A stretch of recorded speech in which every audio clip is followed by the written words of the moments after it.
Et bienvenue à toutes et à toutes dans ce nouveau numéro de À Point, une émission que j'anime avec mon ami Arnaud chaque jeudi à 17h30. Salut Arnaud, comment vas-tu? Salut. Eh ben, ça peut aller, merci. Un peu fatigué en cette fin d'année, mais ça va. Ravi d'être ici, ravi d'être à tes côtés ce soir. Voilà, et bienvenue à tous. Pareil, très très heureux et on va pas perdre plus de temps et recevoir notre invité du jour, Florent Albero. Bonjour Florent et merci d'avoir accepté notre invitation. Merci à vous deux. Merci Arnaud, merci, super sympa. Plaisir, plaisir. On va mettre la disposition comme ça tu seras mis en avant C'est la Florent. star. C'est la star. Euh, C'est Wim la star. Ouais, c'est ça. On en parlera évidemment tout à l'heure. Alors, je rappelle avant qu'on commence évidemment à toutes celles et ceux qui nous écoutent que vous pouvez trouver donc le live sur LinkedIn, sur notre chaîne YouTube, sur mon compte Twitter GRM Web3. Vous pouvez également le retrouver en replay à la fin de l'émission sur l'ensemble des plateformes de podcast ou sur notre chaîne YouTube.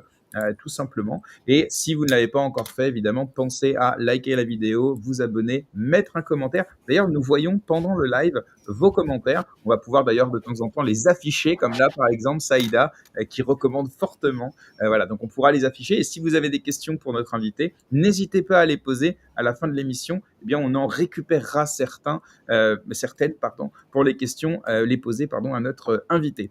Florent, je disais merci d'avoir accepté notre invitation. On va passer ensemble une petite heure, peut-être un peu plus, on verra. Et avant toute chose, parce que certains et certaines peut-être ne te connaissent pas encore, j'aimerais que tu te présentes, mais d'une façon un peu particulière. Ici, on a l'habitude de te demander une anti-présentation. Le concept, c'est simple. Si tu devais mourir demain, qu'est-ce que tu aimerais qu'on dise de toi, qu'on retienne de toi, comme si tu devais faire un peu ta propre oraison funèbre? Ok, excellent. Florent Albero, fou de 18 ans à 49 ans, un fou quoi. Non, non, De la... attends. Tu peux pas dire 49 ans. Ne te porte pas là. Mais non, c'est une. Ben oui, c'est funèbre. Donc dis Je l'ai pas 129 ans. encore. Ah non, parce que s'il devait mourir demain, donc non, il a très bien compris le principe. C'est demain, pardon. Ah, donc Oui, c'est. Alors Tu veux 48, qu'on se alors 48. projette sur le. D'accord, non, ok, non, voilà, pardon, si pardon, demain il Jérémy. devait t'arriver, je dis ça parce que c'est Pardon, Jérémy. important, Arnaud, que tu le précises, parce qu'on imagine que ta vie, elle va encore durer pendant des années, tu vas faire encore plein de choses. Donc là, ce qu'on veut, c'est à aujourd'hui, qu'est-ce que tu Ok, aimerais qu'on retienne de ce que tu as fait? Mais tu l'as très bien ok. fait, c'est parfait, Florent. De l'audace, Ouais. toujours de l'audace. Super. Eh ben, on va en parler évidemment des différentes occasions dans ta vie où tu as pu faire preuve justement de cette audace. Et d'ailleurs, si tu veux bien, on va commencer très simplement d'abord par parler un petit peu de ton milieu social dans lequel tu es né. Je crois savoir que tu n'as pas eu une enfance géniale, on va dire. Est-ce que tu peux nous raconter un petit peu, parce qu'on sait que parfois l'enfance fait ce qu'on est après. Peut-être pas pour tout le monde, mais ça peut se révéler pour certaines personnes. Si tu veux bien peut-être nous commencer par nous raconter un peu ça. Ouais, toujours un peu difficile de se projeter dans une période un peu douloureuse, mais donc une enfance, je dirais, conflictuelle pour ma part. Je suis l'aîné de donc je suis l'aîné des donc on est 2 frères, donc des parents divorcés. Donc mes parents ont travaillé à la Croix-Rouge française à Palavas-les-Flots. Ils ont divorcé, relativement vite. Ils gagnaient pas beaucoup d'argent. Après, avec ma mère, on a été placé, mon petit frère qui avait 2 ans, on a été placé en maison d'enfants. Donc on va dire que, voilà, j'ai pas vécu une enfance, simple de par le divorce, de par la vie à laquelle on a vécu. Donc, ouais, combatif déjà dès le premier âge. Vous avez été séparés avec vos frères et sœurs ou vous avez été ensemble dans cette maison de l'enfant que tu mentionnes? Non, ma mère a pris ses jambes à son cou. Elle a décidé de quitter la famille. Et donc, on est parti, on a été placé en maison d'enfants parce que personne ne nous voulait. Et donc, du coup, on s'est retrouvé avec mon frère et mon petit frère, enfin, avec mon petit frère et moi et ma mère. On s'est retrouvé en maison d'enfants. Donc, j'ai eu un gros manque de mon père que j'ai pas vu. Voilà, mes parents gagnaient pas d'argent. Donc, voilà, une enfance plutôt difficile. La preuve, j'ai redoublé le CP, voilà, tout de suite. Voilà. Après, j'ai pas été battu, donc voilà, j'ai eu juste chance aussi. J'ai pas été battu. Mes parents ont pas gagné d'argent. Mon père, c'est 500 € de retraite par an. et ma mère, c'est un SMIC depuis elle travaille. Donc voilà, difficile, quoi. Je pense que c'est ce feu, il date de là, quoi. Alors justement, tu as fait une transition parfaite. Tu as parlé du CP. Euh, L'élève Florent, c'était quoi? C'était qui? Est-ce que tu étais plutôt studieux? Est-ce que tu te rattrapais à l'école de ce que tu avais peut-être pas forcément en dehors de l'école en termes d'implication? Voilà. Et puis ça a donné quoi d'ailleurs ensuite tes études un peu plus tard? Raconte-nous un peu ton parcours scolaire si tu veux bien. Parcours scolaire, ouais, j'étais plutôt non, pas très attentiste, pas très à l'écoute, pardon, non, pas très scolaire du tout. J'ai redoublé le CP, et j'ai enchaîné, vraiment avec des notes moyennes, très, très feignant, plutôt malin mais feignant, un peu parfois dissipé. Ouais, non, l'école et moi, ça faisait 2. Je pense que j'en voulais à ma mère d'être partie. Donc, dès ce moment-là, j'ai décidé de faire tout l'inverse de ce que ma mère me disait de faire. Donc, c'est pour ça que je ne parle pas un mot d'anglais. Parce que j'ai des racines, tu vois, je suis des racines andalouses. Et donc, du coup, voilà, je parle pas un mot d'anglais juste pour être en conflit je pense, avec ma mère. Ok. Et aujourd'hui, et après je laisserai Arnaud poursuivre, cette défiance envers ta mère, est-ce qu'aujourd'hui, ça y est, tu as fait la paix avec? Ou est-ce qu'au contraire, tu es toujours en train d'essayer peut-être de lui rappeler ce qui s'est passé à l'époque? Ouais, non, je suis un peu en conflit envers, voilà, c'est quelque chose qui est pas encore cicatrisé. Je pense que l'absence d'un père, voilà, elle a fait plein de belles choses. La preuve, hein, c'est grâce à elle que je suis militaire, c'est grâce à elle où j'ai tenté, je voulais être footballeur professionnel. Elle m'a envoyé en sport-études, elle m'a envoyé à l'armée, elle m'a pas laissé le choix. Mais ouais, je pense que cette souffrance, elle est encore présente et ouais, on va dire que, ouais, la relation n'est pas au beau fixe. Alors justement, Florent, tu parles de l'armée. Quand je t'ai présenté comme un autodidacte qui était passé par l'armée. Tu es devenu casque bleu, je crois. Tu es Ouais. parti en mission dans des zones de conflit, etc. Comment, comment ça t'a forgé d'un point de vue psychologique? Comment ça a influencé maintenant la manière avec laquelle tu te comportes comme entrepreneur, c'est-à-dire ta relation avec tout ce qui est risque, la peur, la contrainte, la certitude. Bref, est-ce que ça forge vraiment autant qu'on l'imagine? Ah ben ça a tout changé. C'est-à-dire qu'il y a un avant et un après. C'est-à-dire qu'aujourd'hui, si je suis capable de faire ce que je vais faire, c'est que, bah, moi, l'échelle de la peur, je pense elle est très basse par rapport à quelqu'un, qui a peur de perdre, ce qu'il aurait pas. Je pense que l'armée, ça a été vraiment pour moi, la plus grande opportunité de ma vie, de me confronter à des obstacles au quotidien, me confronter avec de la difficulté, à trouver une famille. Je pense que c'est ce que j'allais chercher et l'armée, pour moi, c'est ce qui a construit, l'homme que je suis et si je dois ouais, c'est grâce à l'armée. Et question, Florent, qui sort un peu du cadre de cette interview, mais ça m'intéresse de d'avoir ton avis là-dessus, et je le pose souvent quand j'ai des militaires en face de moi. Est-ce que tu penses que la suppression du service militaire obligatoire, est-ce que pour toi ça a été une bonne chose, ou est-ce que tu penses que c'est une tragédie en fait quand on voit à quel point est-ce que ça peut avoir cet effet, comme tu dis, d'intégrer, de te cadrer, de faire partie d'une famille, etc. Machin. Comment tu vois les choses par rapport à ça? Qu'est-ce que tu en penses? Moi, clairement, j'en pense que je peux comprendre, ceux qui sont, allez, on va dire, qui ont des antimilitaristes. Je pense que 10 mois, c'était beaucoup trop long. Voilà, des profils comme toi, Arnaud, voilà, qui sont peut-être scolaires ou qui avaient envie de faire des études. Je pense que c'était pas forcément le bon format. L'arrêter, je pense que c'est la pire erreur qu'on ait faite, parce que voilà, aujourd'hui, ça manque de civisme, ça manque de rigueur, ça manque de discipline, ça manque de respect et donc voilà, moi, si demain j'étais président, voilà, j'imposerais l'armée aux hommes et aux femmes, mais sur une période plus courte, peut-être 2, 3 mois, un peu plus intense, parce que voilà, c'est un beau pays, la France, hein, et ça passe par là, je pense. Très intéressant, très intéressant. Merci beaucoup pour ton retour. Et est-ce que tu peux peut-être nous raconter un petit peu ce passage à l'armée? Je ne sais pas, alors, combien de temps tu y es resté? Quels sont les terrains d'opération peut-être qui t'ont marqué? Et au-delà du côté peut-être militaire, armée, défense, attaque, je ne sais pas ce que tu as fait. Peut-être ta rencontre avec d'autres populations, on dit que les voyages forment la jeunesse. Est-ce que là aussi, tu as fait des rencontres sur des cultures différentes, je ne sais pas, que tu voudrais peut-être nous partager? J'adore ça, moi, que les voyageurs nous racontent un peu leurs expéditions.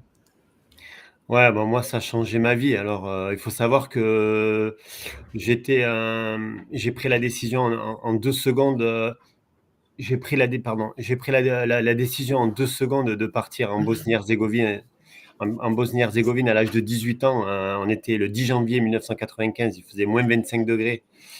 Pour un mec du Sud, c'était quand même compliqué. Il faut savoir que Istres, Zagreb, c'est juste à côté. Moi, c'était la première fois que je prenais l'avion. Ça a vraiment été la plus grande peur de ma vie, mais à la fois la plus intense et enfin, c'est celle qui m'a construit. Donc, ja govorim francuski, je parle français, ja sam vojnik francuski, je suis un soldat français, je sais, voilà, je parle serbo-croate parce que j'avais tellement peur, j'avais envie de comprendre ce que disaient les Serbes, les Bosniaques. Donc, ouais, pour moi, ça a été l'expérience de ma vie. C'est 126 jours à moins 25 degrés.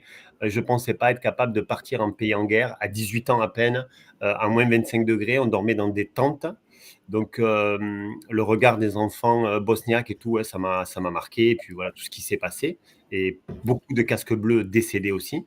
J'ai fait de l'anti-sniping sur Sniper Avenue. Donc, voilà, c'était une expérience très dangereuse, mais à la fois tellement fier d'avoir porté ce béret. Je l'ai encore avec moi. Et donc voilà, déjà la Bosnie, ça a marqué, voilà, quoi, ça a marqué le truc. Voilà. Tu as, Donc, tu as tué, tu as ouais. tué sur place?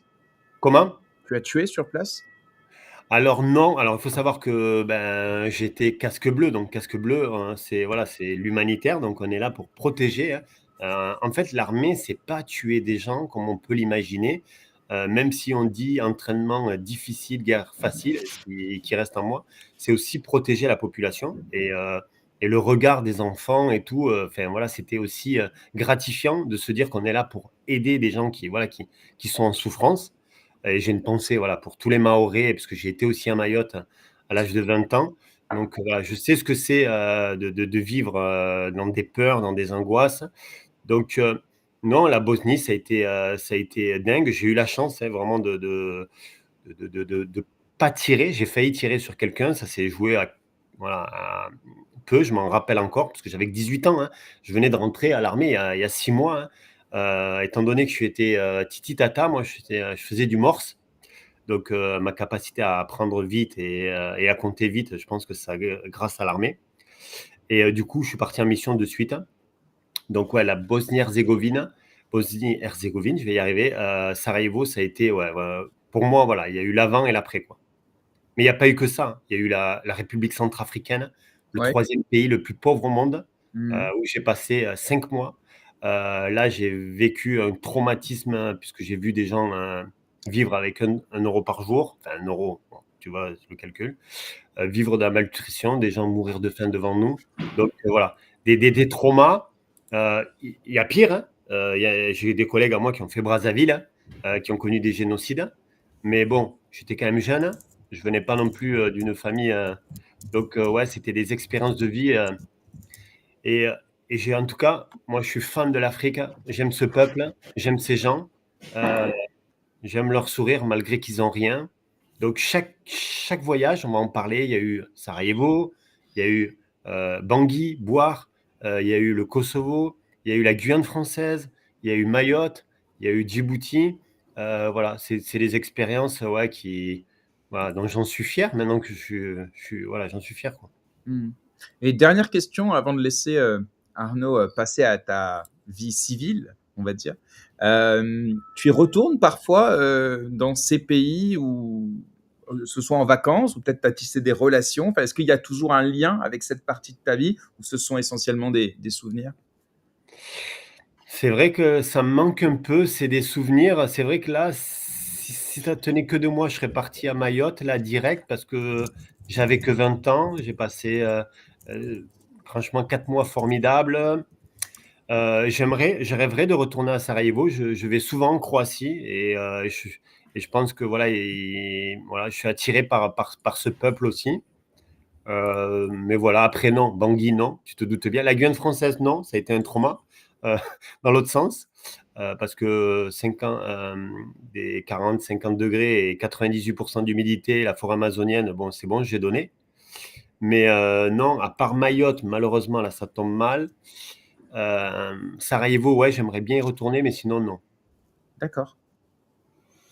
Alors, quand on regarde maintenant ton passage du militaire au civil, tu as choisi l'entrepreneuriat, spécifiquement immobilier.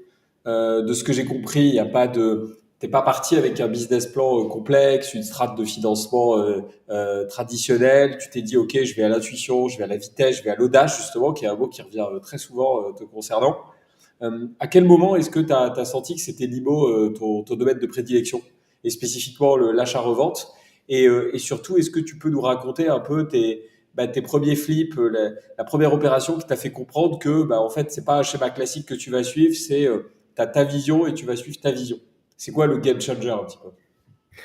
Ouais, excellent. Alors déjà, l'audace, ben, il faut savoir que mon régiment, un petit clin d'œil à mes frères d'armes, c'était le 68e régiment d'artillerie d'Afrique.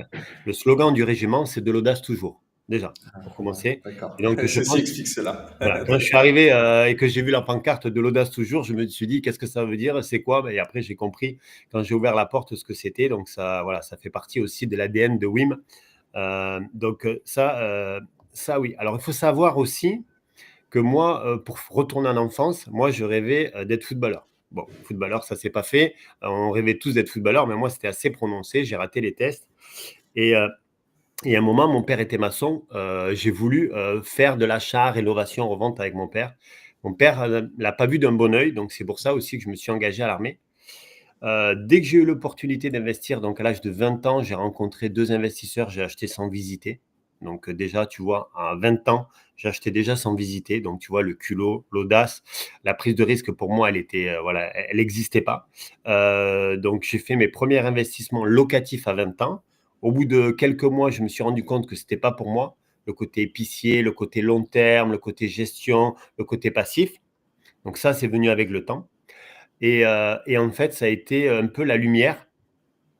C'est-à-dire que en fait, qu'est-ce qui se passe? Ça va très vite hein, dans mon cerveau, bon, de par mon hyperactivité, mais aussi l'armée. Il faut savoir qu'à l'armée, on ne te donne pas 3 heures pour réfléchir, pour prendre une décision. Moi, quand le colonel il m'a appelé, il a dit voilà, enfin, quand l'adjudant a appelé, il a dit bon, mais voilà, Florent, il faut que telle date tu sois à Istres parce que tu pars en Bosnie-Herzégovine. Je ne suis pas en négociation avec lui. Hein. C'est oui, ok, mon adjudant, j'y vais, bam. Donc, j'ai toujours été dans ce action, réaction, prise de décision, on y va, on voit après. Donc déjà, je pense que j'étais formaté. Et je pense que j'étais déjà un peu comme ça. Après, ce qui se passe, c'est que ça s'enchaîne très vite.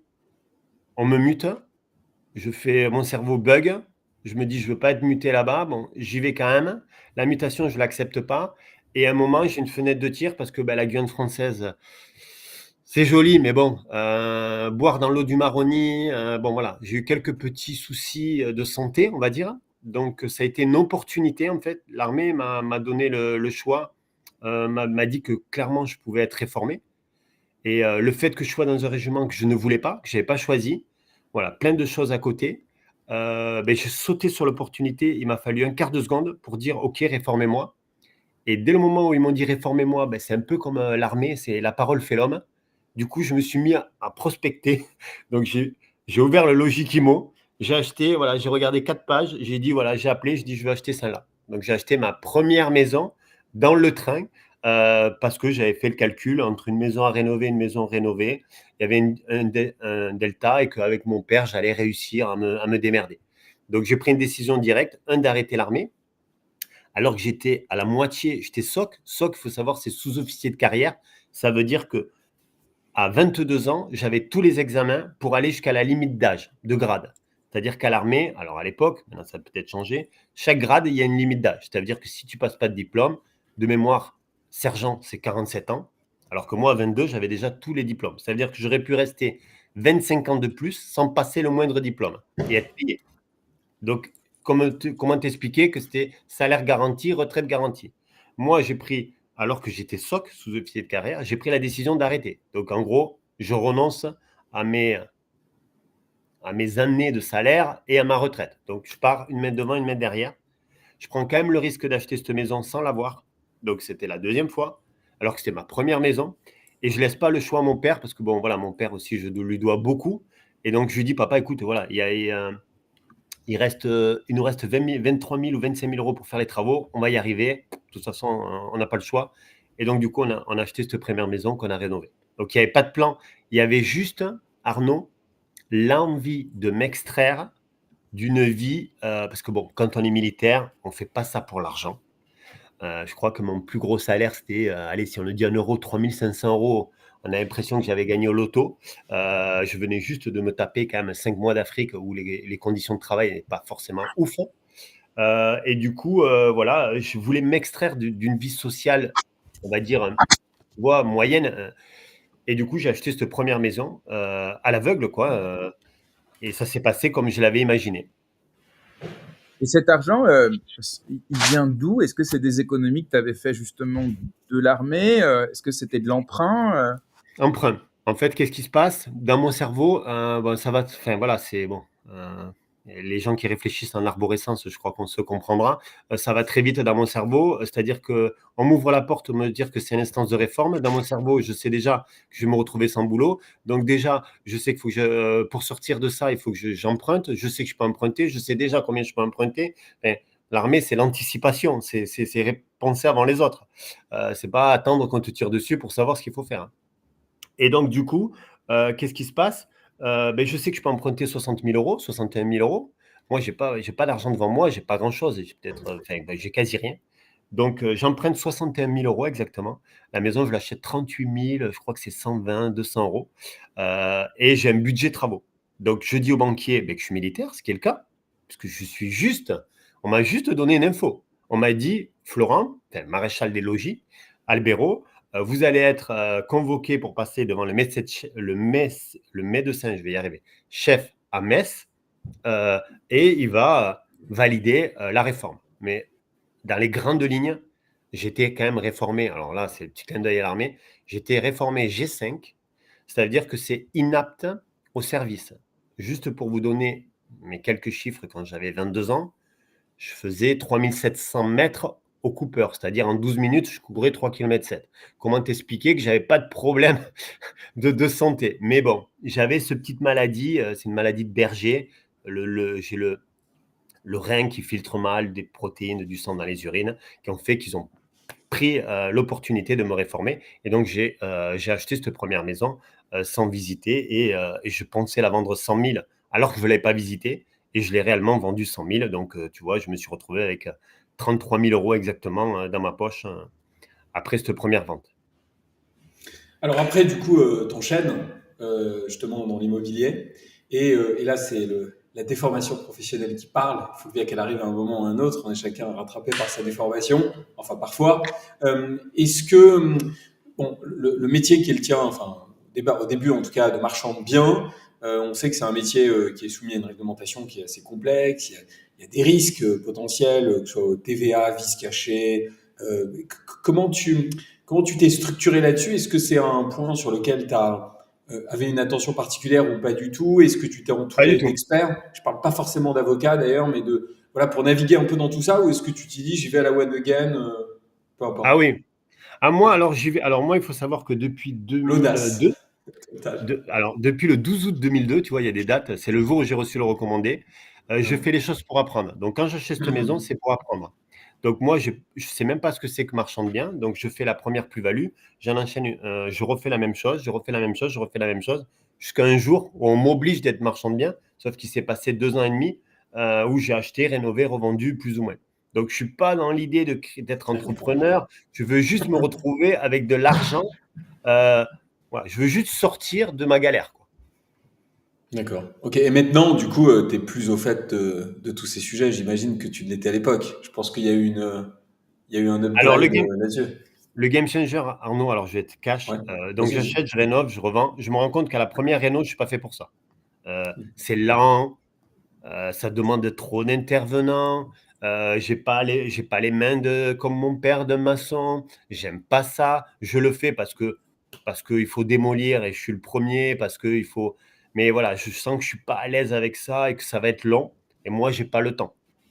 Puisqu'à l'armée, on sait que la vie, elle peut partir en 2 secondes. Et un jour, de rencontre en rencontre, je rencontre un vrai marchand de biens qui m'explique qu'il fait de l'achat-revente en l'état. Et en parlant avec un notaire, je comprends qu'est-ce que c'est que la vente conditionnelle. Ce jour-là, mon cerveau, il bug. Et je me dis, bah, en fait, je peux acheter, revendre sans réaliser le moindre travaux. Et ça a été pour moi le game changer. Voilà. Ok, bah justement, ça nous amène à ce que tu fais aujourd'hui. Est-ce que tu peux nous expliquer très simplement, notamment à celles et ceux qui ne maîtrisent pas forcément l'immobilier en général, qu'est-ce que tu fais aujourd'hui concrètement? C'est quoi ta journée type? Voilà. Alors aujourd'hui, il s'est passé beaucoup de choses, hein, parce qu'entre le 12 août 2002 et aujourd'hui, voilà, pour ceux qui suivent, c'est plus de 260 opérations. Donc, c'est 260 prises de risque, hein, où parfois j'ai gagné beaucoup, parfois j'ai perdu même. Donc voilà, juste pour dire, j'ai commencé dans mon village, et puis dans ma ville, et puis dans mon département, puis le département d'à côté. Et aujourd'hui, je travaille sur toute la France. Mais une journée, par exemple, si je te fais le résumé de ma journée, tous les matins, bon, très souvent, je suis au bureau à 7h30 parce que je suis un énervé et que l'armée, voilà, c'est la vie appartient à ceux qui se lèvent tôt. Je fais le morning WIM tous les matins, donc de 9h à 9h30, j'anime ma communauté. Aujourd'hui, WIM, c'est 370 partenaires. Il faut savoir qu'en août 2023, j'étais tout seul. Donc là, il y a 370 néo-marchands, voilà, des gens qui sont en double activité, qui veulent réaliser des opérations avec moi, avec WIM. Donc 9h, 9h30, c'est le morning WIM. Donc là, ce matin, on avait un invité mystère, on parlait de l'IA. Après, j'enchaîne les rendez-vous. On est en train forcément d'essayer d'avancer aussi sur 2025. J'ai enchaîné 2 visios. Je suis parti sur une renégo et tous les jours de 15h à 16h30, on fait en moyenne entre 5 et 10 offres d'achat. C'est-à-dire que tous les jours, on fait entre 5 et 10 offres d'achat sur toute la France. Donc aujourd'hui, c'était une journée où on a fait 6 offres d'achat. Mardi, on en a fait une en live sur tous les réseaux. On a fait 6 200 000 euros d'offres d'achat dans la journée. Donc ouais, ça me dépasse un peu parce que ben voilà, on est 370. On est une équipe de 10 personnes. Donc voilà, comme un chef d'entreprise, il faut que je gère aussi mes équipes, mes journées, voilà, c'est un peu. Alors, effectivement, maintenant qu'on voit à peu près ce que tu as fait aujourd'hui, en gros, WIM, c'est quoi? Concrètement, tu parles d'offres d'achat, tu parles de communauté en Ouais. plus. Voilà, concrètement, qu'est-ce que c'est WIM pour qu'on comprenne un petit peu? Bah, à la fois, WIM, c'est de l'IA, de l'immobilier, du communautaire. C'est même, je dirais même, on a même un service banque, hein, puisque c'est WIM qui porte le risque. Pour t'expliquer de comment est né WIM, c'est que le 16 mars 2020, tout le monde se rappelle de cette date. Tu as vu, je suis très date. Le jour où on nous a annoncé le confinement, mon cerveau, il a bugué. Comme le jour où on m'a dit que j'allais être réformé, j'ai pris la décision en 2 secondes, j'ai dit je vais acheter un bien par jour sans visiter. C'est la meilleure opportunité qui m'arrive parce que personne ne peut visiter et qu'il n'y a qu'un fou comme moi qui peut le faire. Donc, je décide de créer une application mobile, même pas un site, qui s'appelle Florent Albero. Et je dis, ben voilà, les gars, je vais acheter un bien sous 48 heures. Je fais une offre sous 48 heures. On me prend un peu voilà, pour un rigolo. Et puis, l'application, ben, je me retrouve avec 100, 200. Aujourd'hui, il y a 5000 apporteurs d'affaires qui se sont inscrits. Et de là, j'ai créé une communauté. Donc, on va dire que c'est à la fois un club d'entrepreneurs qui veulent réaliser des opérations. WIM porte le risque à leur place. On a une IA qui les aide à sourcer des opportunités. Et derrière, on partage la marge d'opérations qui sont des opérations simples, rapides, des opérations que moi j'appelle d'anomalies de marché. En fait, en gros, Vous faites de l'arbitrage immobilier, en fait. oui, Un voilà. peu. On mesure sur une opération quel risque on va prendre, où on va mettre le curseur en termes de prix, en termes de conditions. On est voilà, un mini promoteur sans réaliser de. C'est quoi le délai en moyenne, hein, entre l'achat et la vente? Alors, entre l'achat et la vente, quand j'étais bon et j'étais vif, ça pouvait être 2 heures. Mais Il y en a un gros, passage chez le notaire entre les deux, donc il y a vraiment un une heure. acteur. Une heure. Entre les deux, 1 heure. euh, quand Arnaud me posait la question, en fait, j'ai acheté, j'ai rénové, j'ai acheté, j'ai rénové. Un jour, j'ai rencontré un marchand qui m'a expliqué que ben, si j'étais bon dans la négo, je pouvais acheter, revendre le jour même et gagner de l'argent. Du trading d'appart, quoi. Tu sais que je connaissais pas du tout, hein. Je découvre en même temps que toi. Mais ça s'appelle la vente conditionnelle. C'est-à-dire que moi, en fait, je signais des promesses. Donc, j'avais signé ma première promesse, on va dire 15 000, en tant que marchand. Donc, pourquoi? Parce qu'en fait, si tu veux, moi, je ne mettais pas de conditions de financement parce que la banque m'avait dit non. Moi, je suis allé voir la banque m'a dit non, m'a manqué de respect parce que j'étais trop jeune. Pour moi, c'était encore une opportunité de dingue de faire sans la banque. Comme il dit l'archevêque, j'ai hacké la banque. Donc, moi, la banque, elle m'a dit non, je fais sans la banque. Et tu vois, je suis soldat. La banque, elle ne veut pas de moi, je vais faire sans la banque. Et je comprends en fait qu'en signant cette promesse, comme je sais bien acheter, je ne sais pas pourquoi, voilà, c'est facile pour moi. Je n'ai pas peur, je travaille plus que les autres, je sors de l'armée.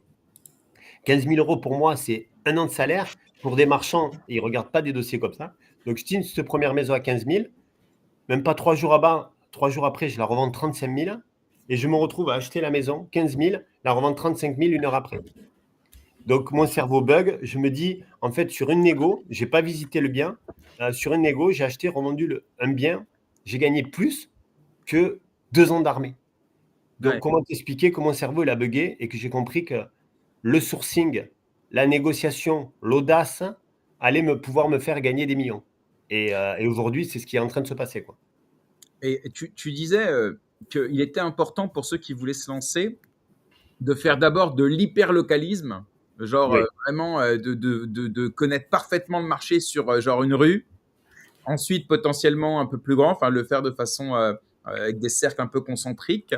Ça, effectivement, ouais, c'est un truc dont tu veux peut-être nous parler un peu les petits tips en fait qui te permettent, alors ceux que tu peux dévoiler évidemment, hein, Oui, bien sûr. mais qui te permettent de bien trouver, parce que bien trouver, c'est potentiellement bien vendre.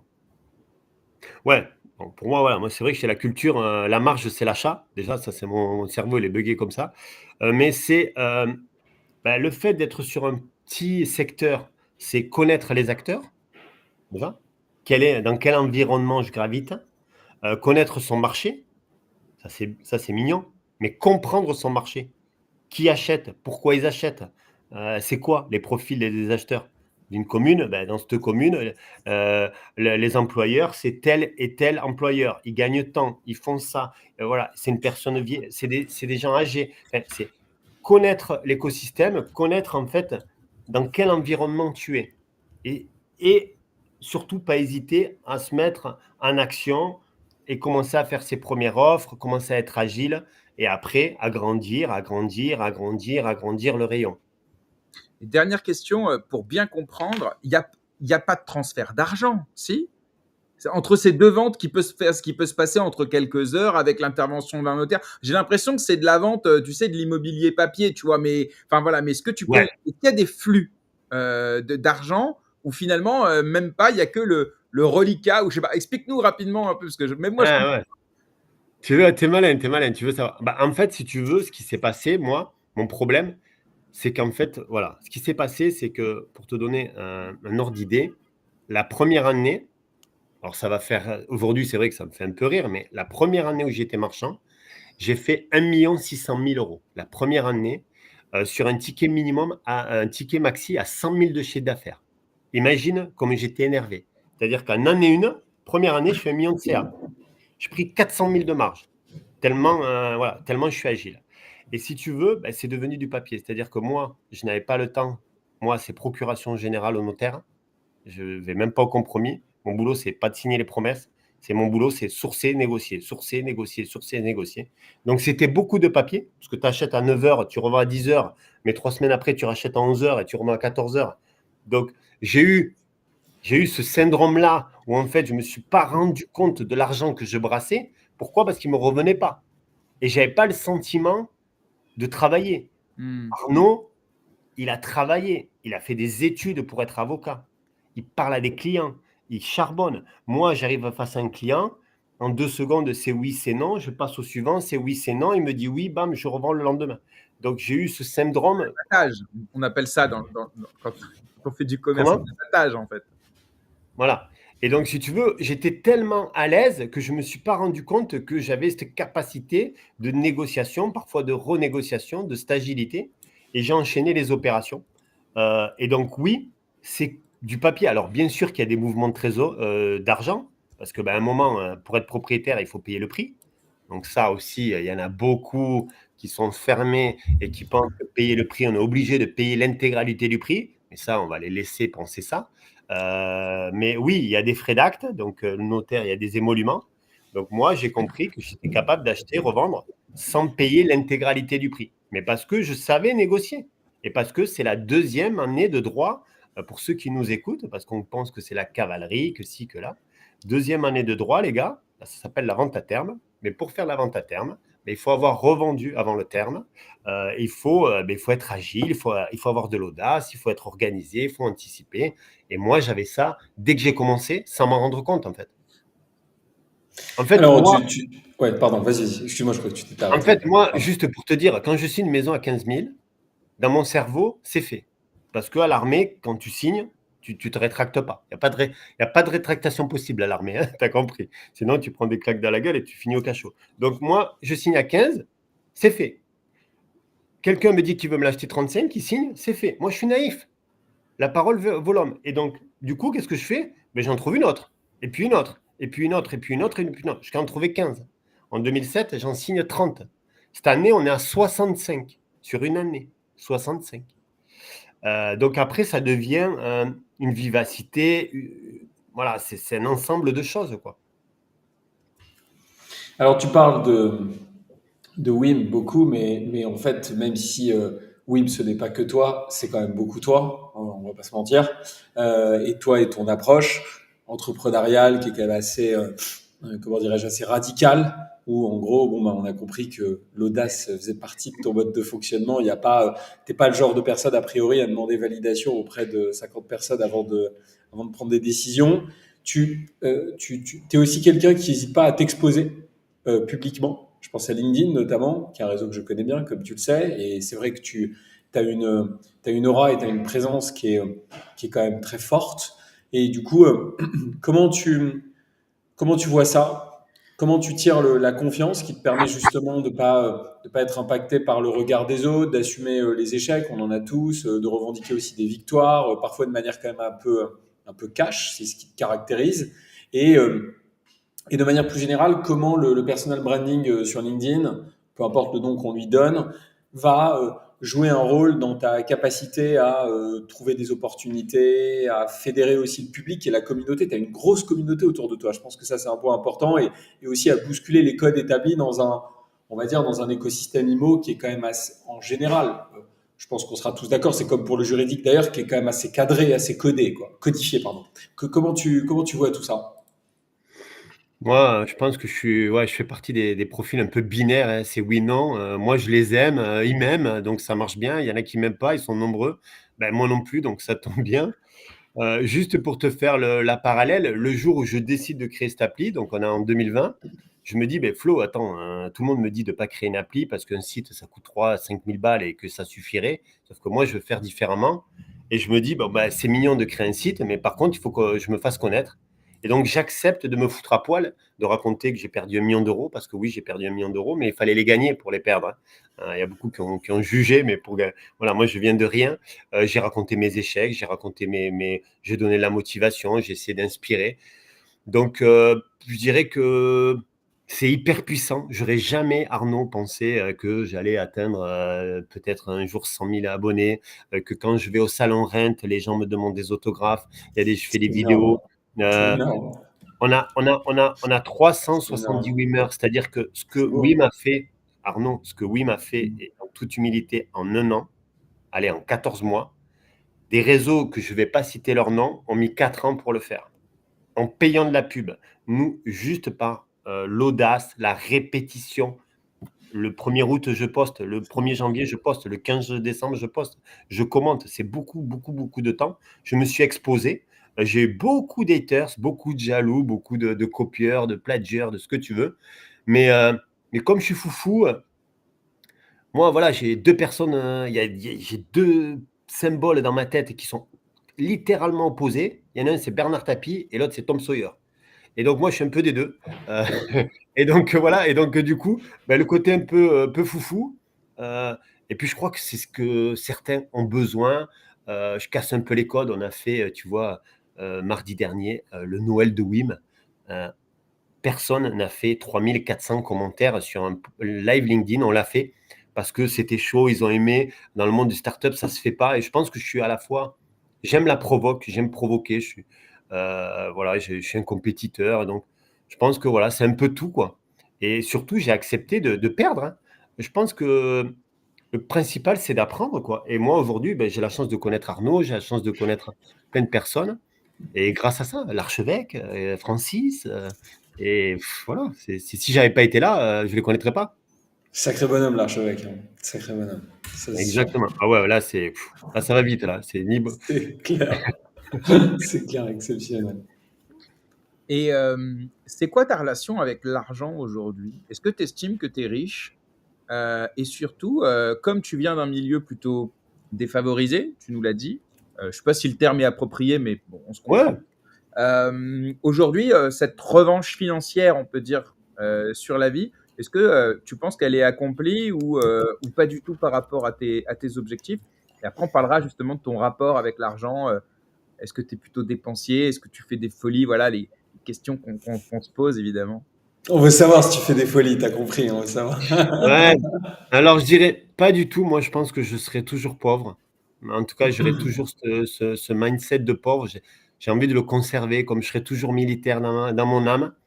J'ai envie de gagner de l'argent. Depuis l'âge de 5 ans, je suis en souffrance, tu l'as compris. Et quand tu te retrouves dans une maison d'enfants, que tu vis ce que tu vis, que voilà, que tu es habillé comme un clampin, enfin voilà, tout ce qu'on a, t'as pas été au cinéma, t'as pas fait tout ce que, voilà, t'as pas vécu tout ça, t'as manqué de tout en fait. Donc, j'ai cette soif, je pense qu'il y a reconnaissance. C'est pour ça aussi que l'armée. Euh, le côté un peu voilà bagarreur quoi, un peu la Tom Sawyer comme on dirait. Donc ouais, non, je suis pas allé au bout de ce que j'ai en tête. Voilà, je cherche pas à peser, être milliardaire. J'ai pas un problème d'ego là-dessus, mais je pense que 30 ans de risque, je pense que je mérite voilà de me retrouver avec ce que voilà, je sais pas comment je vais le vivre. Tout cet argent parce que ben, j'ai pas vécu avec beaucoup d'argent toute ma vie. Je peux vivre simplement avec ma femme. On est allé vivre au Panama, on vivait avec 1000 euros par mois. Je sais vivre avec 1000, mais je sais aussi péter des plombs et cramer 3000 euros dans des nuits d'hôtel ou aller manger chez Anne-Sophie Pic juste le temps d'un repas. Voilà, je suis un peu, on va dire que j'aime les excès des deux côtés, quoi. Et Intéressant. ce qui me plaît dans l'argent, en fait, moi, ce que j'aime, c'est les différences. Je suis attiré par les différences. J'aime les gens qui ont galéré, mais j'aime aussi ceux qui ont réussi. J'ai du mal avec parfois un peu trop lisse ou les gens, voilà. Et l'argent, c'est pareil. Je serais capable de dépenser des fortunes, acheter une voiture à 300 000 balles, mais je serais aussi capable d'acheter un vélo à 50 euros. Et voilà, j'aime les extrêmes, en fait, je pense. Je suis attiré par ça. Tu dis que tu es marié, tu as des enfants? Oui, j'ai 2 enfants, ouais. J'ai une femme, que ça va bientôt faire 12 ans que je suis avec et j'ai 2 enfants, une fille de 25 ans et un garçon de 15 ans qui travaille avec moi, ouais. Et, et justement, ce que toi, tu as manqué quand tu étais jeune par rapport à tes enfants, est-ce que tu les surgâtes? Est-ce comme un rattrapage, tu vois? Ou est-ce qu'au contraire, voilà, tu leur apprends un peu alors maintenant, ils sont un peu plus âgés, mais évidemment un peu plus tôt. Est-ce qu'au contraire, tu voulais un peu leur apprendre un peu à la dure, hein, à la manière de ce que toi, tu as vécu pour qu'ils aient conscience justement de la valeur de l'argent? Un peu à la dure, ouais. J'ai encore un peu ces traumas de militaire, un peu à la dure. Après, ouais, un peu plus avec le dernier, un peu plus cool parce que c'est vrai que ma fille, elle m'a connu militaire. Mais ouais, non, quand même, que rien n'est facile. Il y a aucun métier, j'explique à mon fils, il y a aucun métier de facile. Même facteur, c'est pas facile. Il y a aucun métier qui est facile. Donc voilà, j'essaie de leur faire comprendre que la vie, on peut se la rendre simple, mais pas facile. Donc voilà, après, je suis pas non plus, voilà, j'essaie de faire de mon mieux. Parfois c'est pas toujours ça, mais non, je les surgâte pas, non, ça c'est sûr. Ok. Arnaud, je vais te laisser la dernière question avant qu'on arrive aux trois dernières. Bien sûr, aucun problème, avec plaisir. Alors du coup, Florent, il y a beaucoup enfin en tout cas, c'est l'impression que ça nous a donné quand on a préparé cette interview avec Jérém, c'est qu'il y a beaucoup d'entrepreneurs ou d'investisseurs qui semblent s'inspirer, alors peut-être trop d'ailleurs, ce que tu disais tout à l'heure, de ta méthode, de ton mindset, mais clairement, je pense qu'on peut pas dire que tout le monde, et moi le premier, n'ait enfin, le vécu qu'il tient, avec le goût du risque aussi, je pense que c'est assez puissant. C'est quoi le conseil que tu donnerais à ceux qui démarrent dans l'IMO maintenant, qui ont forcément moins d'expérience que toi, qui ont moins de capital, en tout cas moins de capital que maintenant, pas forcément moins que tu n'en Ouais, avais au départ, évidemment, et peut-être un peu plus de peur au ventre. Tu vois, typiquement, ouais. je pense pas avoir, enfin, je pense avoir une aversion au risque qui est beaucoup plus forte que la tienne, par exemple, tu vois. Et donc, du coup, quel conseil tu leur donnerais? Et est-ce qu'il y a une voie qui serait plus calme et qui leur permettrait de réussir, ou pour toi, le succès passe forcément par le fait d'être un peu disruptif? J'aime pas trop ce terme, mais tu m'as compris, c'est-à-dire de sortir clairement des sentiers battus et d'être dans l'originalité, voire dans l'excès parfois. Ouais, je pense qu'aujourd'hui, c'est WIM, quoi. Aujourd'hui, la solution, c'est pour ceux qui ont un peu la peur au ventre ou même ceux qui, voilà, veulent, ont d'autres projets. Je pense que, ouais, c'est pas donné à tout le monde, de pouvoir prendre autant de risques, hein. D'être focus déjà. Moi, je sens, ouais, beaucoup, ce génération, ils ont beaucoup de problèmes d'attention avec les réseaux sociaux. Voilà, ça manque un peu de focus. Ils veulent essayer plein de choses. Moi, c'est vrai que bah, j'ai fait l'achat-revente en l'état de la division sans travaux depuis 22 ans. Je ne suis pas sorti du chemin, même si j'ai eu des aventures entrepreneuriales en tout genre parce que j'étais un peu foufou. Mais je pense le côté focus, patient, résilient. Et ce que je leur explique en journée d'intégration, l'amour du process, l'amour de l'apprentissage, pas l'amour du profit. Souvent trop attiré par le profit. C'est comme il y en a beaucoup qui me disent, mais comment tu as fait pour avoir 73 000 abonnés? Mais j'ai fait un post, j'ai eu un abonné, puis j'ai continué, puis voilà, puis c'est comme les opérations. J'ai acheté un bien, puis je suis arrivé à 260, et puis j'ai pas compté, puis ça s'est accéléré, ça s'est accéléré. Donc, je pense qu'il faut, ouais, être focus, savoir bien s'entourer. Si on n'est pas à l'aise, si on a une crainte, il y en a qui ont des difficultés à passer à l'action. Nous, ils savent que ben, si l'offre est éligible, si le dossier est éligible, on fait une offre. Et c'est ce qu'on apporte quoi, à des gens qui veulent peut-être dépenser leur argent ou pas se mettre en danger. Mais pour ceux qui ne veulent pas nous rejoindre, ben, je pense d'être focus, d'être patient. Euh, Enfin, moi, à l'armée, voilà, c'est le premier truc qu'on fait, c'est le parcours du combattant. Parcours du combattant, c'est le ramper, le premier. C'est pas la girafe. La girafe, elle arrive bien plus loin. Et donc, on commence par, voilà, comme au foot, on tire pas les pénaltys. Quand on joue au foot, on n'apprend pas à tirer un pénalty. On apprend, il y a des gens, on apprend à courir déjà, puis contrôle, passe, et puis ça se fait. Et en fait, beaucoup veulent aller un peu vite. Florent, c'est quoi la girafe? Ah, la girafe, c'est un obstacle qu'on retrouve dans le parcours du combattant. Il faut sauter de la girafe, d'où son nom. Bon, voilà, c'est pas non plus à 10 mètres de haut, mais je vais dire une connerie, mais je crois qu'il faut sauter à 2,50 m. Donc 2,50 m, il y a les graviers juste en dessous, il faut faire le rouler. Et bon, forcément, voilà, il y en a qui appréhendent de sauter un peu dans le vide. Enfin, voilà, le parcours du combattant, c'est ça aussi, c'est l'ascenseur un peu émotionnel.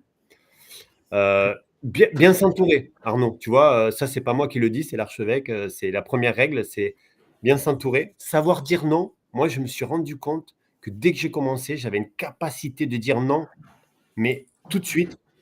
Beaucoup ont tendance à pas dire non ou à dire ben, je vais réfléchir ou ils prennent du temps pour réfléchir. Et ça, je pense que ça, c'est un vrai problème.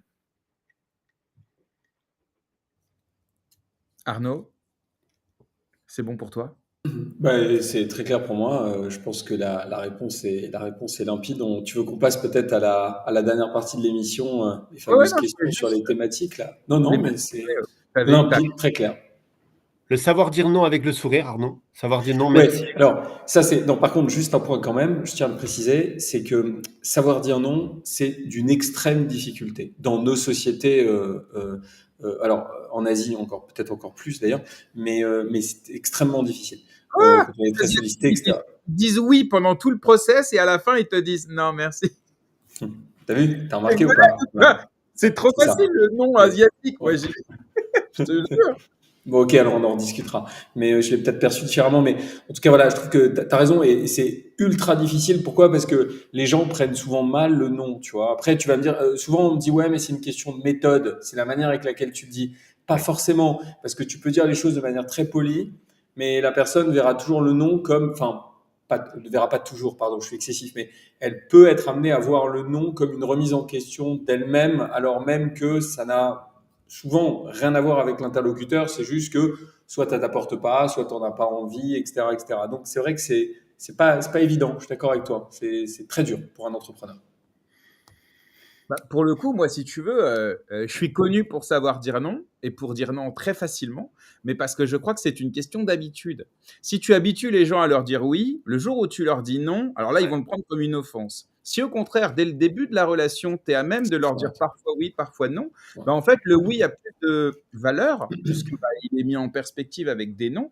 Donc moi, le conseil que je donne, c'est apprenez à dire oui et à dire non, en fait. Et en vrai, c'est plus facile que si vous dites tout le temps oui. Alors, si vous dites tout le temps non, c'est autre chose. Là, le oui va être vu comme un truc de ouf, mais vous allez sans doute passer à côté de beaucoup d'opportunités. Mais Et voilà. accepter le nom. Et accepter, bien sûr, bah, voilà, c'est vraiment, on doit être le miroir de ce qu'on fait. C'est-à-dire que si moi, j'ai aucun problème à dire non, quelqu'un qui va me dire non, au contraire, je vais valoriser ça.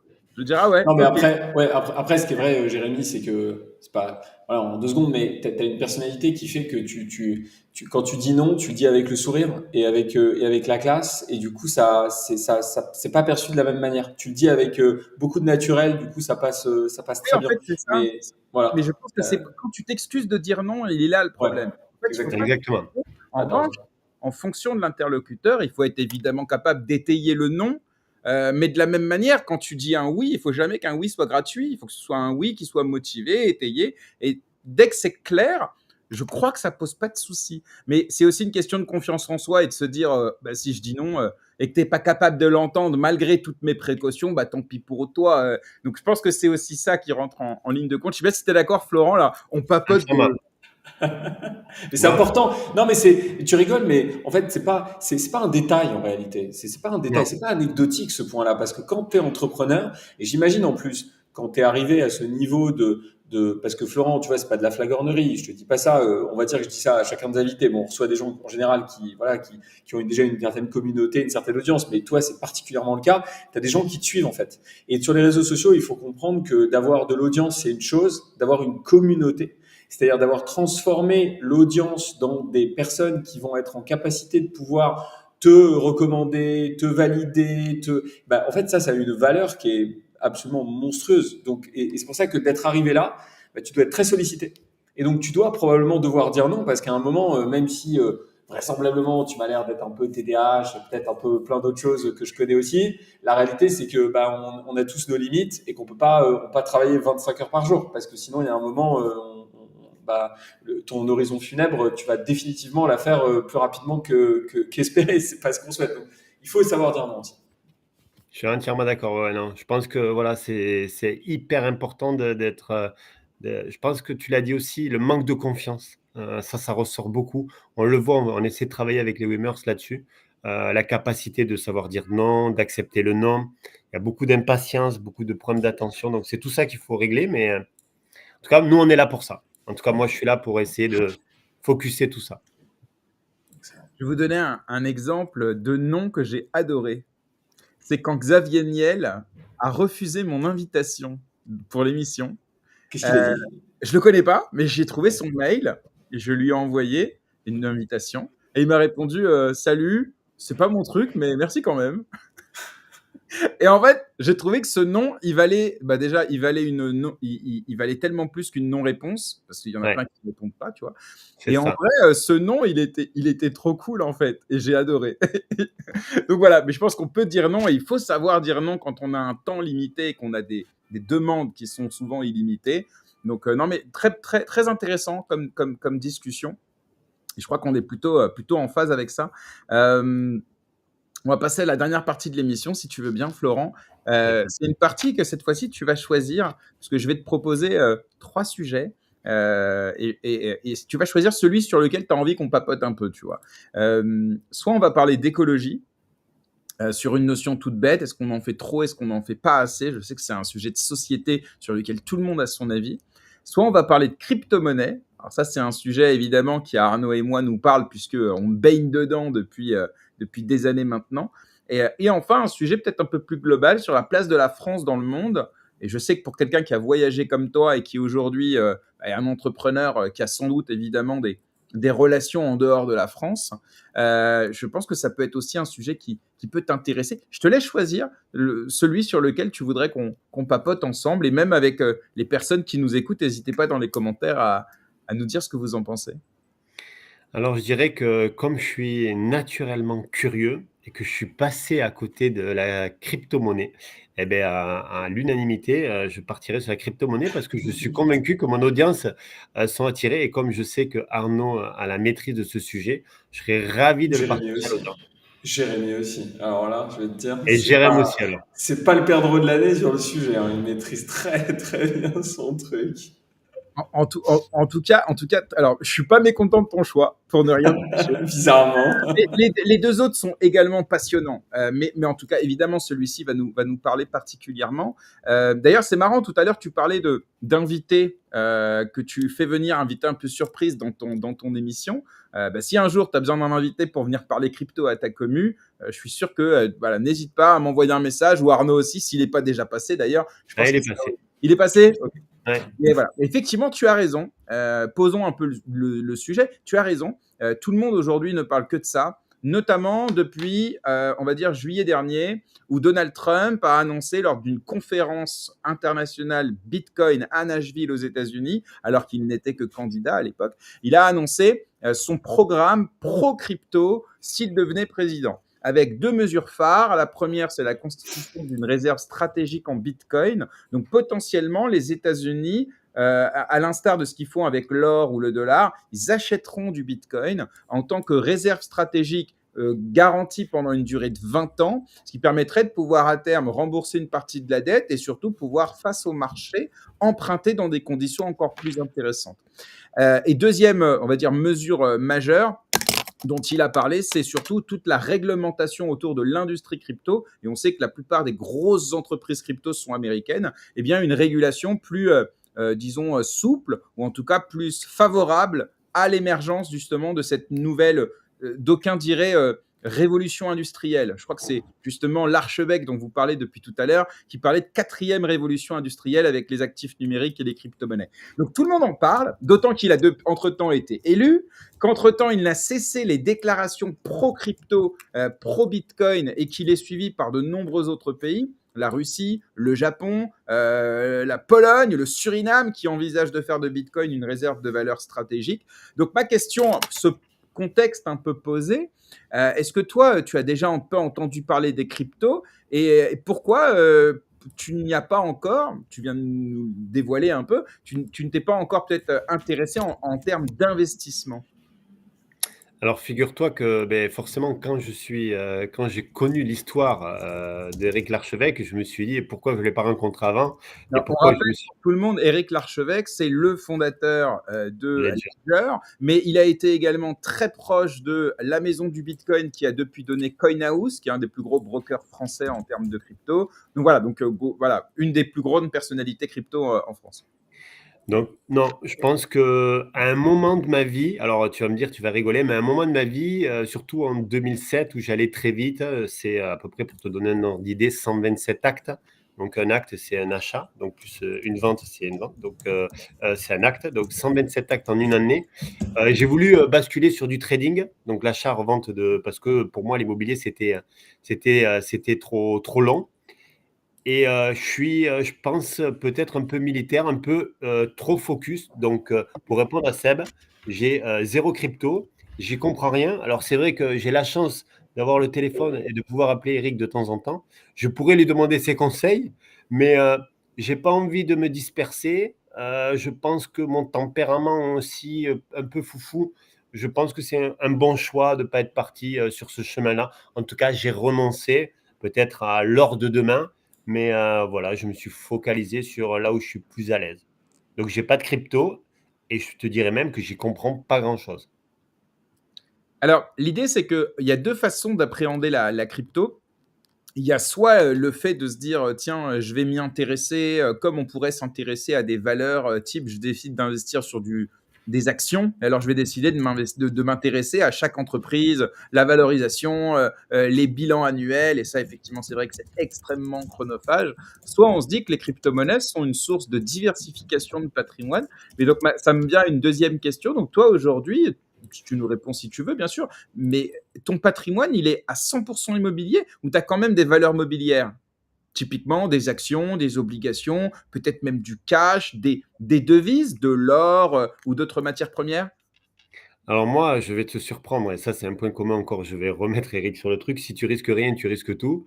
Moi, tu l'as dit, hein, foufou. Donc, j'ai pas de patrimoine. Je suis monté à 27 logements en 2007. Ça a été un peu l'erreur, 2008, ça a été un peu l'erreur de ma vie parce que le côté passif, le côté attentiste, le côté gestionnaire. Donc non, pas du tout, pas du tout. Voilà, je suis foufou. Il faut savoir que Eric, hein, encore une parenthèse, zéro patrimoine, hein, c'est que en crypto. Donc moi, c'est que mon business. Voilà. Donc voilà. Donc je suis à l'opposé de ce qu'on peut imaginer l'immobilier, un patrimoine, ma maison.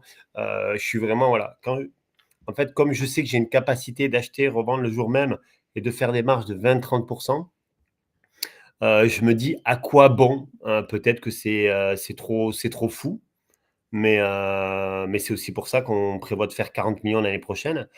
Je suis pas sûr qu'en ayant 50 appartements, j'aurais fait, j'aurais fait 6 millions de marge. Ouais. Non, mais c'est Voilà. clair, c'est très clair. Je pense que c'est mon excès de confiance dans mon business qui a fait que je me suis enfermé dans ce business parce que je suis à l'aise avec ce business. Je sais pas si Non, je mais suis clair ou pas. une chose est sûre, et après je laisserai Arnaud, si tu veux continuer sur le sujet. Il y a un truc que je recommande, et donc pour le coup, j'irai pas du tout à l'inverse de ce que tu viens de dire, que ce soit les cryptos ou même l'immobilier d'ailleurs. Je pense que le plus important, c'est comprendre ce qu'on fait et ne pas y aller parce que quelqu'un t'en a parlé ou parce que tout le monde en parle. Et donc, c'est pas être foufou. Je pense que l'inverse, je pense, hein, Florent, que je pense qu'au contraire, c'est être foufou que d'aller un peu n'importe où parce qu'on en a entendu parler ou parce qu'on trouve que c'est la hype. Ça, c'est être complètement dingue et souvent, c'est très risqué. Alors que se concentrer sur ce qu'on connaît et ça, ça, c'est pas être foufou. Au contraire, c'est même plutôt être assez rationnel. Ouais, et puis je me rends compte aussi que je suis quand même à l'aise avec du tangible, hein. Tu vois, je pense que j'ai pas choisi l'immobilier par hasard. Mon père est maçon, la petite histoire, et je pense que je suis à l'aise avec quelque chose qui est quand même qu'on puisse toucher. Je pense pas que je pense que j'aurais peut-être été un bon trader, mais peut-être pas à l'aise avec ce qui se touche pas, quoi. Je pense pas que j'aurais été aussi, voilà. Je En tout cas, comprends. c'est ma perception. Ouais, ouais, et ça se défend totalement. Arnaud, sur les cryptos ou l'investissement en général, tu veux Alors, peut-être ajouter quelque chose? je suis en train de m'étouffer. Écoutez, moi je comprends ta position, Florent. Je suis un peu comme toi, moi, à la base. D'accord? C'est-à-dire que le tangible, ça me rassure. Il y a un côté rassurant dans le tangible qui fait que, effectivement, on se raccroche beaucoup à ça. Il y a peut-être beaucoup de personnes comme ça dans ta communauté aussi. S'ils sont dans l'immobilier, c'est pas pour rien, tu vois. Après, je pense, alors je vais pas dropper forcément des noms, quoique je pourrais le faire, hein, mais il y a des gens dans l'écosystème crypto dont la spécialité, c'est de former, en fait, des personnes à ça, de les acculturer un peu. Je pense, Jérém, je pense à Chantal Lang, par exemple, tu vois, typiquement. Je sais pas Je si tu la recommande connais. pas. Je recommande pas. Mais c'est pas nécessairement pour, je sais pas si c'est cette personne que tu as en tête, mais simplement, c'est pas nécessairement pour donner des noms recommandés, mais simplement C'est pour pour ça que dire je que, préfère pas en donner du tout parce qu'en plus, d'accord, non, tu as raison, mais c'est un exemple que je donne, c'est pas une recommandation, mais c'est un exemple, c'est-à-dire des gens qui sont là pour acculturer, justement, permettre de comprendre, etc. mais dans Alors ce évidemment, cas-là, faut, mieux vaut aller vraiment, si on veut nommer, de mon point de vue, et c'est plutôt agnostique, Asher. Parce que l'avantage, c'est qu'il ne vend pas de formation, c'est qu'il te demande que dalle, il produit un contenu qui est quasiment jamais commercial et qui est vraiment de l'éducation, etc. Donc, si on doit en nommer un, de mon point de vue sur cette chaîne, Asher, on ne prend pas trop de risques. oui, Chantal, mais non, mais tu as raison, mais ce que je veux dire, tu as raison, mais c'est pas la même chose. C'est-à-dire que Asher, pour moi, enfin après à débattre, mais pour moi c'est de l'information. C'est-à-dire qu'il t'informe, mais il te forme pas. Non, il te Ah, forme à comprendre, il te forme à utiliser un échange, il a des tutos. Et l'avantage, c'est qu'il te demande rien. non, d'accord. Non, Enfin, non, ça, tu as moi, c'est raison, ça. mais C'est pour non, ceux non, qui, non, mais avant il de fait un créer une travail. organisation, Ouais, renseignez-vous par vous-même avec des sources fiables et non commerciales. évidemment, Asher est plutôt évidemment. pas mauvais. Après, je dis pas, si demain vous souhaitez aller plus loin et avoir un accompagnement personnalisé, Non, c'est ça que effectivement, je veux dire. ok. Pardon, c'est ça que je veux dire. C'est que c'est pas la même chose. Mais Asher, enfin, c'est exceptionnel ce qu'il fait. Il n'y a pas de sujet. Je pense qu'il crée l'unanimité, ce qui est quand même assez rare pour être souligné, ou quasiment. Mais mon point, c'est juste peut-être que toi, un peu comme moi, c'est-à-dire que c'est pas parce que tu vas regarder des vidéos d'Asher que ça va te faire aller sur une appli pour mettre. C'est ça mon point, Jérémy. Tu comprends? C'est-à-dire qu'il y a trois Ouais, stades. Il y a le stade de celui qui fait tout seul parce qu'il kiffe, c'est son domaine et tout. Il adore. Voilà, il gagne, il perd, c'est son truc. Il y a celui qui va aller faire les vidéos d'Asher, qui va apprendre des choses, mais qui va pas non plus, c'est pas ça qu'il va faire, qui va aller sur Binance pour ouvrir son wallet, tu veux. Et après, tu as l'intermédiaire, c'est celui qui se dit, OK, je vais pas le faire tout seul, et j'ai besoin d'avoir quelqu'un qui va, pas forcément le faire pour moi, parce que pour ça, il faut être régulé, mais qui va me donner des tips ou m'expliquer peut-être, grosso modo, peut-être un certain nombre de choses que je peux faire sans que ça me... alors, en sachant que quand tu investis toujours ce que tu es prêt à perdre, hein. Donc ça, il faut l'avoir à l'esprit. Donc ça reste exactement. très dangereux. Ça reste extrêmement dangereux quand même. Mais C'est dans très tout, volatile, il faut être attentif. Voilà, faut être attentif. mais dans tout, Arnaud. Arnaud, Ah, bien sûr. même dans le business, si voilà, si comme tu dis, si tu risques rien, tu risques tout. Faut avoir cette capacité d'accepter de perdre. Et ça aussi, c'est pas donné à tout le monde. Je Moi, suis je pense que convaincu. c'est qu'une question de rencontre. Si j'avais rencontré peut-être Eric ou Arnaud avant, peut-être que je l'aurais fait. Moi, je suis très attiré, et tu vois, ça a été écrit au-dessus par peu de charge mentale. C'est pour ça que je fais pas de travaux. C'est pour ça que je suis pas attiré par la valorisation, par d'autres. Voilà. Moi, moi, venir au bureau tous les matins, les mains dans les poches, voilà, ça me plaît. Me dire que j'ai pas 40 locataires à gérer, ça me plaît. Voilà. Donc, je suis attiré par la légèreté, même si mon business, ça me demande quand même beaucoup de charge mentale. Mais voilà, en tout cas, Tu choisis en tout cas.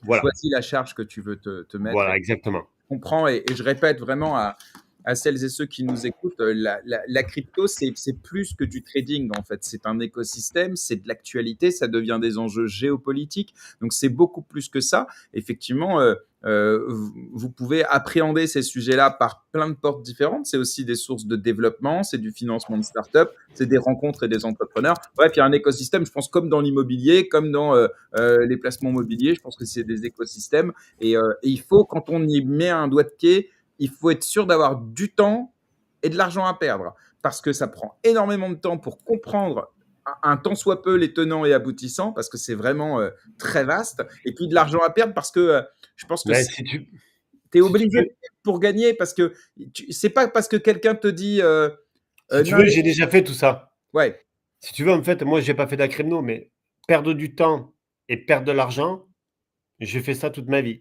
Donc, si tu veux, aujourd'hui, j'estime que j'ai ni le temps, ni je peux me permettre de perdre. Donc, c'est pour ça que je reste, peut-être par peur, ou peut-être par confort. oui, J'ai essayé, alors pas dans la crypto, mais j'ai essayé des chaînes de restaurants, j'ai eu des agences immobilières, j'ai même essayé de faire du business d'achat, revente de chevaux. Enfin, voilà, j'ai eu tenté plein d'expériences. Donc, j'estime qu'aujourd'hui, à l'âge que j'ai, je n'ai pas ouais. forcément le temps. Non, mais Même si demain, je fais un gros exit, tu vois, Jérém, si demain, je fais un gros exit, je suis même quasi sûr que je ne m'emporterai pas dans une inconnue, quoi. ouais. Et pour Non, mais moi, la crypto, c'est de l'inconnu. Pour moi. Après, moi, mon fils, s'il peut y aller tout de suite, ben, je l'inviterai à y aller de suite parce qu'il est jeune, parce que, voilà, et bien s'entourer. Je pense qu'encore une fois, le plus important. Et surtout au niveau où tu es dans ton réseau, en tout cas, je pense que tu aurais tort de regarder une vidéo d'une sombre inconnue qui va te vendre une formation et que tu es entouré dans ton réseau de personnes en qui tu as confiance. On parle d'Arnaud, mais je suis sûr que Éric Larchevêque et d'autres pourront le faire. Et au moins, l'avantage, c'est qu'ils n'ont rien à te vendre, quoi, tu vois. Donc, je pense que si vous pouvez, préférez toujours un ami ou quelqu'un en qui vous avez confiance plutôt qu'une vidéo de quelqu'un qui va vous vendre une prestation. et qui a fait surtout. Et surtout qui a fait. Qui Ouais, fait. ah bah oui, je parle de quelqu'un, quand je dis de confiance, c'est aussi de confiance sur son expérience et ses Voilà. compétences. Oui, oui, non, mais on est d'accord. Parce que On est d'accord. on est d'accord. En tout cas, Florent, j'ai été ravi de faire ta connaissance parce qu'en fait, on a profité de ce moment aussi pour faire connaissance. C'était un vrai plaisir. On va te souhaiter évidemment plein de bonnes choses pour les 40 millions. Mais avant ça, pour les fêtes de fin d'année. Et puis, on va te laisser le dernier mot si tu veux, je sais pas, nous raconter une anecdote ou partager un sentiment avec la communauté. Voilà, je t'en prie, prends ton temps. Une anecdote, oh là là, il y en a tellement. Non, Pareil, hein, un clin d'œil à ma communauté, ouais, qui me suit depuis 2020 sur LinkedIn et à cette communauté de Wimmers qui, voilà, qui sont plus que des partenaires, hein, pour certains, voilà, il y a des relations importantes. Non, le mot de la fin, c'est continuer à oser, continuer à provoquer, soyez curieux, essayez d'être focus, mes petits Wimmers, là, essayez de ne pas vous disperser. Voilà, mais sinon, non, moi, j'ai passé une année 2024, elle n'est pas terminée, mais de dingue. 2025, j'ai fait encore aujourd'hui une rencontre, j'ai eu encore un coup de cœur. Chaque année, j'ai un coup de cœur entrepreneurial. J'ai eu la chance de rencontrer Francis, le fondateur de Sarenza.com. Là, j'ai eu la chance de rencontrer d'autres personnes. Donc, entourez-vous, rencontrez, networkez. Et c'est comme ça que vous allez grandir d'échanges. Merci beaucoup, Florent. Arnaud, merci. Merci à toi et merci beaucoup Florent, franchement top d'avoir un générateur de communauté comme toi, parce que c'est vraiment puissant. Donc bravo, au top. Tu vois, regarde, il y a max de monde là, max de ta commu qui est venu, donc c'est vraiment cool. Et puis grande réussite pour toi, une très belle année 2025, le meilleur, la santé, la réussite, tout ce que tu veux. Merci à vous deux, hein. Merci pour ce moment. J'étais ravi de partager tout ça ensemble. Merci Arnaud, j'espère qu'on va se voir. Je pense qu'on va se voir peut-être en Belgique. Je ne sais pas si tu seras en Belgique, mais mon petit doigt me dit que oui, au mois de janvier. Donc j'espère, Jérém, que j'aurai l'occasion de te rencontrer aussi. Avec plaisir. Et sinon, je vous souhaite à vous aussi une excellente fin d'année 2024. Rêvez grand. Rêvez grand. Ouais, c'est ça, exactement. Merci beaucoup. Merci beaucoup, Allez. Florent. Merci à toi, merci à tous. Si vous permettez, c'est la dernière émission de l'année. Donc, on va souhaiter évidemment à tout le monde de belles fêtes de fin d'année et se donner rendez-vous pour un nouveau numéro d'Appoint.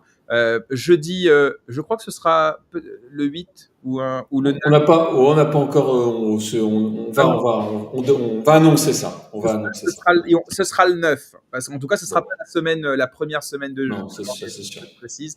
Ce sera le 9. Donc voilà, profitez-en bien. Vous pouvez retrouver l'émission en replay sur toutes les plateformes de podcast, sur la chaîne YouTube évidemment. Abonnez-vous si ce n'est pas déjà le cas. Et puis, prenez soin de vous. À bientôt.